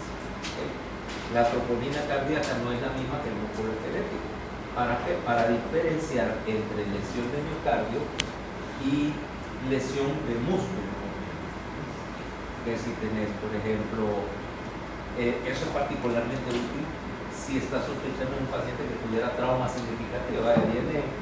Viene, qué sé yo, a Mauricio lo atropelló un carro, hace un infarto. No, no te atropelló un carro. Eso sería muy poco. Lo que pasa es que te tropezaste en un perrito. ¿Sabes qué perrito es? Es un perrito así como de este tamaño, plateado, metálico, que tiene una mule rastra pegada en la cola. ¿Sabes qué? Un cañero, ¿va? Esos que andan ahí por la secadero, remolcando. No solo la rastra así con caña, sino que encima le enganchas un segundo carretón detrás para que sean 28 ruedas las que te pasen, no 26 ruedas las que te pasen encima. Lo tienes que decirte, tum, tum, tum, tum, tum, tum. Entonces, obviamente vas a tener músculo lesionado ahí, ¿va? Y claro, como consecuencia de todo, además se infartó. El problema es que yo quiero saber si está infartado de verdad. No por el estrés de que. No, como se ve ese pastel un examen de fisiopato, desde el hospital, mira, como con 3 dedos, todo ya sabe, con 3 dedos ahí contestando el examen, no me va a salvar. Ahora, yo quiero saber si este man está infartado. Porque supongo yo, fíjate que se puso Disney, de repente está en la cama, está hospitalizado en trauma, se pone Disney con un solo macanazo. Yo quiero saber, se estará infartando. 2, me estará haciendo una tromboembolia pulmonar. Está inmovilizado hace varios días, un trombo de la pierna se emboliza y me hace un embolismo pulmonar. ¿Qué diablos tiene? Entonces, sácale troponinas. Y alguien me va a decir, ¿crees que las troponinas van a salir elevadas porque tiene todo el músculo hecho patio? Pero entonces le pido troponina específica, o sea, el laboratorio tendría que saber, pero de cualquier manera lo pido, específica cardíaca, ¿va? Troponina T, cambio específica, y me van a decir, no, fíjate, tiene troponinas elevadas, pero es la variante de músculo esquelético, pero sus marcadores cardíacos están normales. Tranquilo, y no hay infarto. Porque sí necesito saberlo, ¿va? Particularmente en ese contexto, que es lo que tiene una rabdomiólisis traumática. Yo quiero saber si todas las enzimas de cuál de los músculos está saliendo, o sea, si todos los que se lesionaron por trauma o no. Entonces ahora vos decís, particularmente, como dice, cuando tenés una lesión del músculo esquelético o un infarto pequeño que está por debajo del límite de creatina quinasa, porque entonces cuando yo me dice troponina positiva, carga específica, suficiente, pero no me dice troponina total, o sea, la normal. Y entonces digo, bueno, quiero saber si esta troponina de dónde está saliendo y no tengo troponina carga específica, entonces lo confirmo midiendo creatina quinasa MB, porque esta va a ser casi todos los laboratorios ahora. CKMB, que es específica para el músculo cardíaco. Si tengo troponina más otra enzima que es específica del corazón y están ambas positivas, es corazón. Ya me va dando cuenta. La idea es que quiero buscar una prueba de laboratorio que me diga dónde está la lesión. Aquí tenés la idea, mira, aquí tenés tu cardio lesionado, el miocito cardíaco se rompe, suelta troponina de la célula que se está muriendo, y entonces lo que tengo es troponina, mira, un pico de troponina alto y rápido. Luego es el primero en elevarse, después se va a elevar la CK después, y la troponina, que es en un infarto pequeño, siempre se eleva un poquito pero se mantiene elevada. Ya sea que tengas entonces tres patrones. Un pico de troponina alto, ¿va? Grande y temprano, implica infartoto. 2, una troponina apenas elevada, pero que sigue elevada por varios días, 4 o 5 días, infartito. ¿Ok?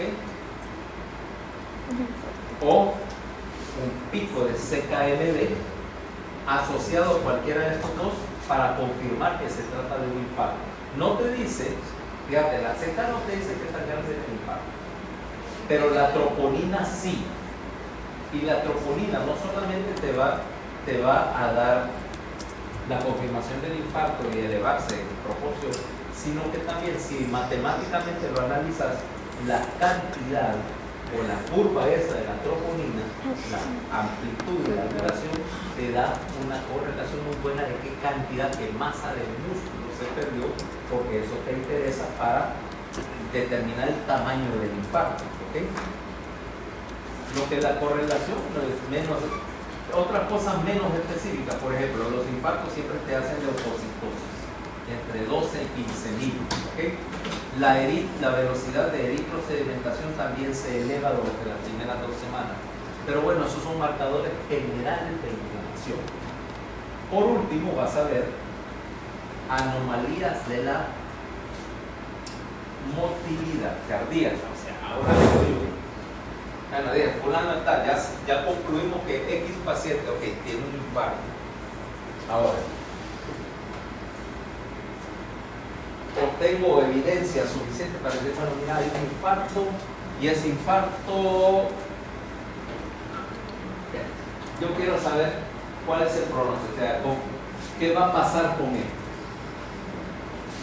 ¿Va a quedar así? ¿Va a empeorar? ¿Cuál es su función? Tiene complicaciones por dismotilidad. Entonces ahí es donde vengo con las imágenes cardíacas. En particular nos vamos con el ecocardiograma. Y entonces hay dos cosas que yo quiero ver en el ecocardiograma. Primero es cuánto es tu fracción de eyección. ¿Ah? Si viene, Valeria le hacemos un ecocardiograma y dice, ¿cuáles son tus valores normales de la fracción de eyección? Para ventrículo izquierdo en particular. Para los dos realmente, no puedes tener diferentes. ¿Cuántos son los valores normales de la FEBI? 55 a 65%. 55 a 65, ¿va? Ahora, implica que vos podrás tener un infarto, grande o pequeño, como querrás, pero tu FEBI anda dentro de los rangos normales, ¿no? No hay problema. No hay problema.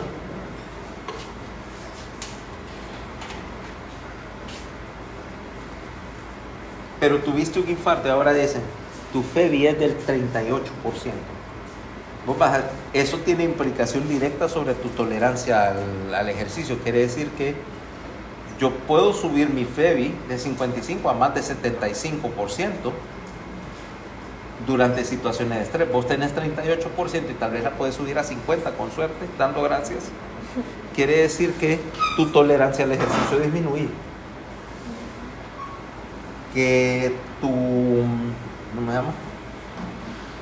tu eficiencia del gasto miocárdico disminuye. ¿Qué más?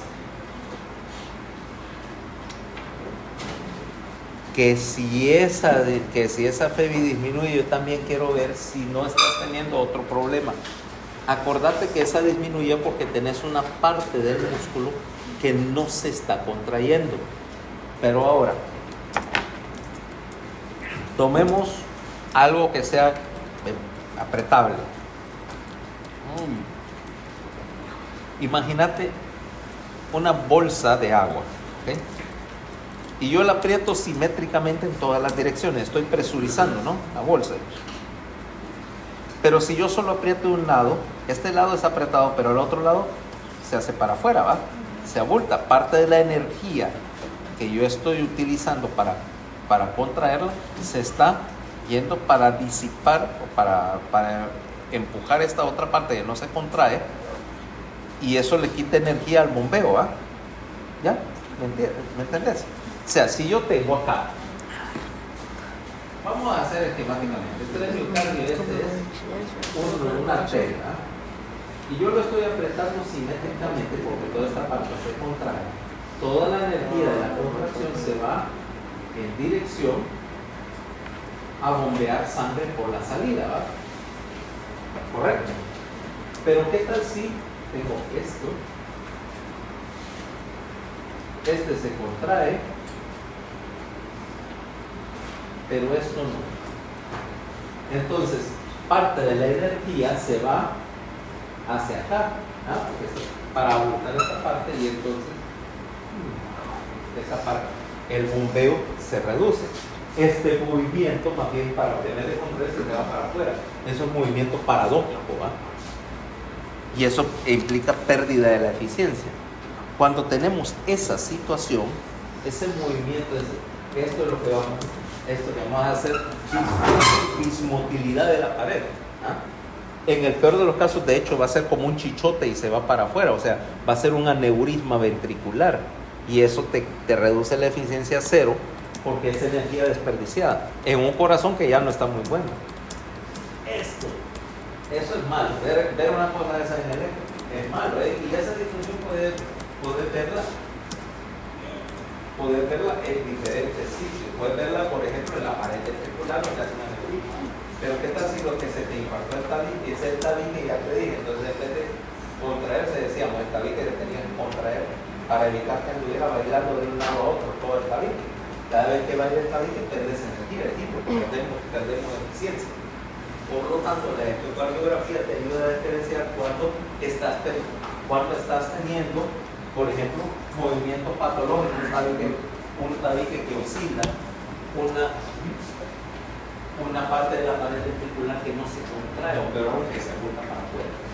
Es más, ahora con los ultrasonidos vamos a hacer una cosa con los aceleros, que ahora vos puedes mapear una lista en 4 cámaras y el electrocardiógrafo te divide la pared en un montón de segmentos y te va midiendo la movilidad de cada segmento y te dice, tal segmento está disfuncionando, tal segmento se cicatrizó, que es un poco de cicatriz, y aunque no se dilata, pero es rígido, es una parte fibrosa, un pedazo de carne súper rígido que no va a pasar, y que me contribuye a bajar de la febre. Entonces vos puedes hacer un mapa de la motilidad de toda la pared cardíaca. Eso es súper interesante, eso se hace ver como un año o dos.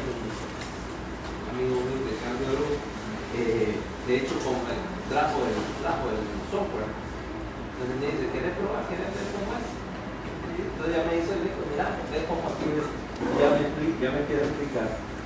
Y después lo vi con un par de pacientes. Es bien interesante ver cómo al mapear uno mira que realmente cuál es la contribución de cada parte del miocardio al bombeo global.